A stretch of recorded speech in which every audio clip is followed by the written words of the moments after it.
যে ৫ টা ফ্যামিলি একসাথে থাকে তাদেরকে তো ইফতার করানো হয়েছিল। বাট আমার আপুকে তো ইফতার করানো হয়নি। জাপানিজ ভাবি আর মারুফ আপুর সাথে যেহেতু অনেক ভালো খাতির, তো ওদের ২ ফ্যামিলিকে হচ্ছে একদিন একসাথে ইফতারে ডেকেছিলাম। আর এখানে হচ্ছে আমি মাফিন বানিয়েছিলাম আর পুডিং বানিয়েছিলাম ডেজার্ট হিসেবে। আর এই জিনিসগুলো হচ্ছে জাপানিজ ভাবি নিয়ে এসেছে আমার জন্য। কিছু হচ্ছে উনার হাতে বানানো ছিল। আর কিছু জিনিস হচ্ছে কেনা ছিল। তো উনার হাতে জিনিস অনেক মজা মাশাআল্লাহ। আর এই খাবারগুলো হচ্ছে এক আপু আমার জন্য পাঠিয়েছিল। পুরা আনএক্সপেক্টেড একটা জিনিস ছিল। মানে ২ দিন ধরে এসেছি, মানুষের কত ভালোবাসা পাচ্ছি আলহামদুলিল্লাহ। আপু আমাদেরকে বলতেছিল যে, "তোমরা ছোট, ছোট মানুষ কষ্ট করে রোজা রাখো। তোমাদের জন্য তো কিছুই করতে পারি না। তাই একটু খাবার দিলাম।" মানে একটা মানুষ কতটা ভালো হলে এভাবে বলতে পারে। প্রত্যেকটা মানুষের রান্না এত মজা এখানে যে কি বলবো। উনাদের প্রত্যেকের কাছ থেকে হচ্ছে আমি দিনে, দিনে রান্না শিখতেছি। আর এইখানে হচ্ছে হঠাৎ করে দেখি স্নো পড়তেছে।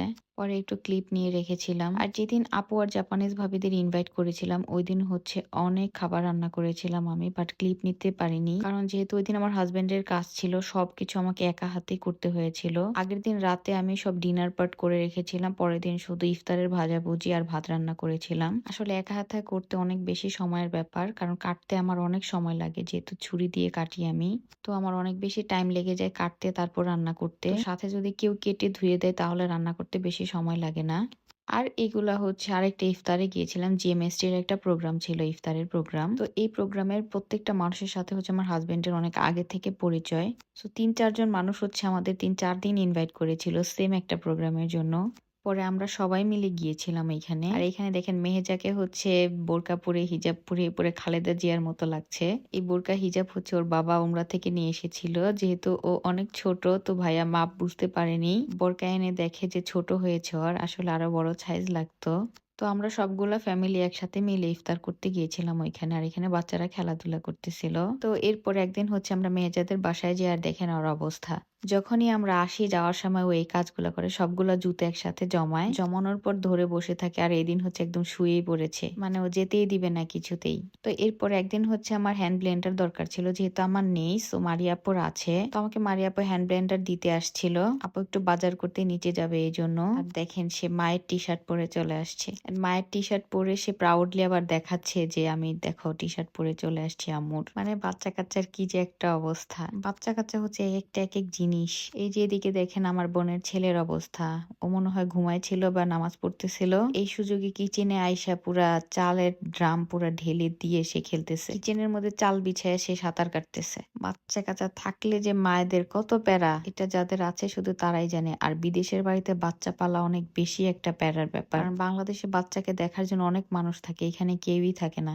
সবকিছুই মা বাবার উপর। তো যাই হোক, আমেন আপুরা যেহেতু ডিসেম্বরে দেশে গিয়েছিল, জানুয়ারিতে ব্যাক করেছে। তো আপু দেশ থেকে খুদ নিয়ে এসেছিল। আমরা খুদের ভাত খেতে চেয়েছিলাম। যেহেতু আপুরা আসার আগে রিঙ্কি আপুরা আবার দেশে গিয়েছিল, পরে রিঙ্কি আপুদের জন্য আমরা ওয়েট করতেছিলাম যে রিঙ্কি আপুরা আসলে আমরা খুদের ভাত খাবো। পরে রিঙ্কি আপুরা দেশ থেকে এসে অসুস্থ হয়ে যায়, তো আমাদের আর খুদের ভাত খাওয়াই হয় না।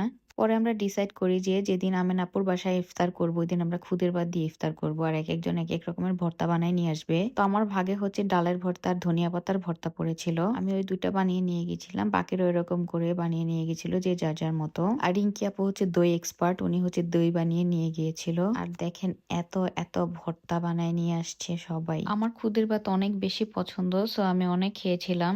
আর এখানে হচ্ছে ফারা আপু মিষ্টিগুলো সার্ভ করতেছিল। আপুই মিষ্টিগুলো নিয়ে এসেছিল সবার জন্য। আপু কোথাও গেলে অনেক অনেক জিনিস নিয়ে যায় সবার জন্য, যাতে সবাই মিলে খেতে পারি। আসলে সবাই মিলে কাজ করলে কোনো কাজই বড় মনে হয় না।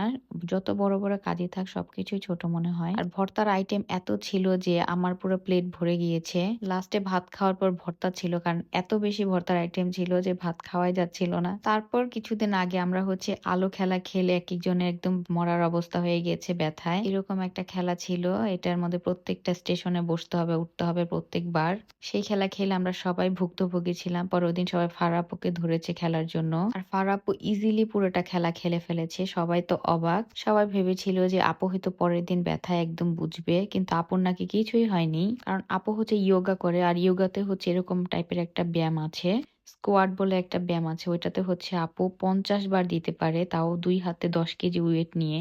মারাত্মক একটা কঠিন খেলা হলো। আপুর কিছুই হয়নি, বাট আমাদের এক একজনের একদম বাজে অবস্থা ছিল, হসপিটালে যাওয়ার মতো অবস্থা ছিল।